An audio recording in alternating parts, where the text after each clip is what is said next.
We've all been there.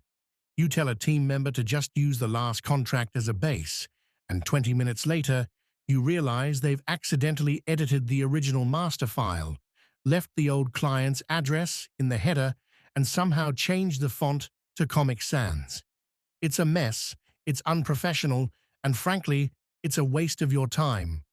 But what if your staff could click one button, get a perfect copy of a document, and only have permission to edit the parts that matter? Today, I'm showing you how to turn Nextcloud into a powerhouse of consistency by setting up system templates.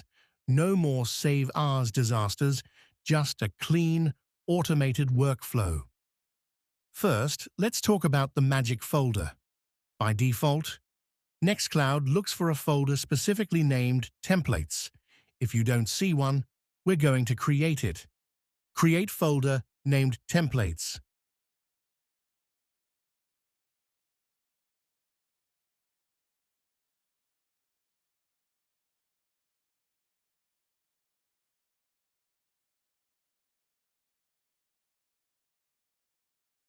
Now, any document you drop in here, whether it's a .docs for proposals or a .xlsx for expense reports, becomes a selectable blueprint for your entire team. Settings, permissions. This is the step everyone misses. Permissions.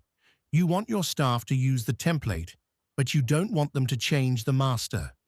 We're going to share this folder with your staff group, but we're going to set it to read only.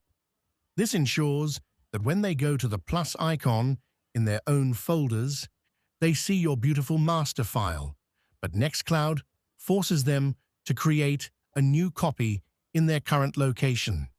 The original stays pristine. Just like that, you've eliminated the accidental overwrite and ensured every proposal leaving your office looks exactly how it's supposed to. If this saves you from even one awkward oops email to a client, hit that like button and subscribe for more Nextcloud workflow tips.